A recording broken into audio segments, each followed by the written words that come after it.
kalau kita bangun, ya, bisa seperti ini. Kemudian bangun dari tidur, maka sunnah nabinya, nah ini duduk terlebih dahulu. Ya, duduk dulu. Nah, menenangkan diri dulu. Ya, jadi duduk ini bisa mengondisikan keadaan kita tenang terlebih dahulu. Aliran darah berlangsung dengan baik. Kemudian juga ya perasaan yang mungkin juga agak sempoyongan, belum stabil, ya, kita stabilkan terlebih dahulu.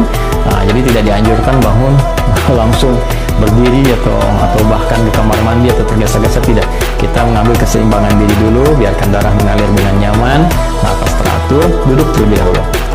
Ya, nah, lantas setelah itu maka Nabi menuntunkan supaya menghilangkan bekas ngantuk dulu, ya, dengan bagian tangan dari itu. Masaha biadihi min athari naumihi. Jadi kita menghilangkan bekas ngantuknya dengan bagian tangan yang diduga bersih, ya.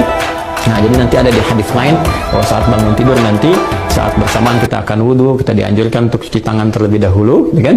Karena tidak menduga di bagian mana tangan ini bisa menyentuh hal-hal yang mungkin kotor. Tapi kita bisa menilai dan menduga dengan kuat di bagian tangan mana yang sekiranya bersih untuk kita gunakan untuk menghilangkan bekas ngantuk. Misal seperti ini, gitu kan? Nah, atau kalau kita duga baik, bersih, kita gunakan seperti ini juga. Nah, apa tujuannya? Pertama, untuk membangun kesadaran terlebih dahulu. Ya, sebelum kita berdoa atau sebelum membacakan ayat-ayat atau kalimat thayyibah, supaya doa yang dibacakan, ayat-ayat Quran yang dibacakan, kemudian nilai spiritual yang dimohonkan kepada Allah itu tersambungkan dengan khusyuk.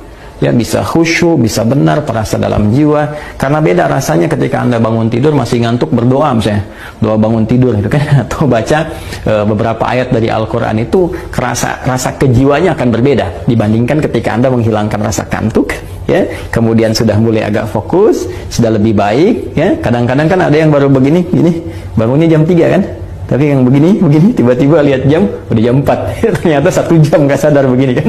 Nah, karena itu tidak dalam jeda yang lama, nggak pakai lama, jadi duduk, kemudian hilangkan bekas ngantuknya, seperti ini, ya, bisa demikian.